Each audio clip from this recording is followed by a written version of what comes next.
When I first came to First Baptist in 1990 as a pastoral candidate, I loved the church so much that I decided that even if they didn't call me as pastor, that I and my family would join anyway.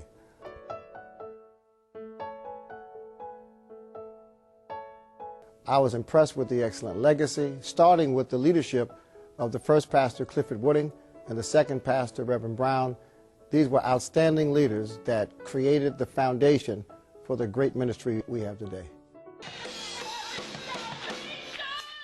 Long before I came to First Baptist, it was established as a community-focused church with vibrant worship on Sunday morning. We had 9 choirs by the time I became pastor.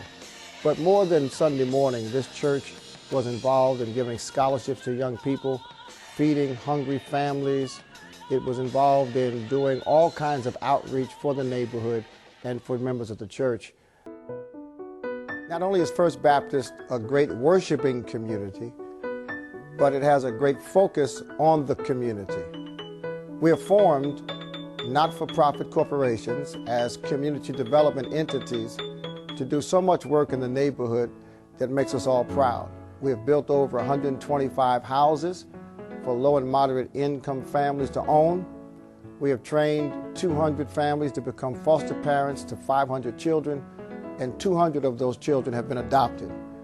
We've converted an abandoned newspaper warehouse and turned it into a state-of-the-art health facility. We've taken an office building that used to be a bank and now expanded it to include a community college and after-school center for children. And we took another abandoned building in our neighborhood and converted it into a social services center serving the low-income neighbors around our church. We're working to help families avoid foreclosure, and we're doing as best we can to bring about economic renewal and revitalization to the neighborhood around our church. The ministry of First Baptist has taken us even beyond the shores of our country. A few years ago, we sent 35,000 books to South Africa to establish a library in one of the poorest districts in that country, and then 50 of us traveled to that country to work with people in establishing that educational ministry. Last year, we went to Ghana to visit with the Ghana Baptist Convention and also with tribal traditional leaders in that country, and we're working very hard to have an ongoing relationship with them to serve their needs also. And so we are committed to having a local emphasis but a global reach. We are absolutely excited about our future. We are expanding the use of our website to ensure that we can communicate with our members and our friends more effectively. We're working very hard to create media tools that can communicate the gospel of Jesus Christ in non-traditional ways. And we have an intense focus on young people, using various strategies to introduce young people to the moral and spiritual teachings of Jesus Christ at an early age. God has blessed us to build an 80,000 square foot worship and educational facility right here in the same location as the original church. In 1937, a handful of humble believers rented an abandoned gas station for $4 a Sunday to have First Baptist Church services.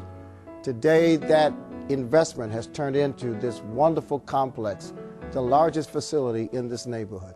We live in a country where almost everyone states a belief in God, but increasingly people believe less and less in organized religion. And I guess you could call First Baptist organized religion because we are religious and we try to be organized. But I think if you feel the love, I think if you feel the sense of purpose, I think if you understand the value of the black church from slavery until now, you'll appreciate what all of us enjoy about First Baptist and why we consider ourselves so blessed to be a part of this excellent legacy.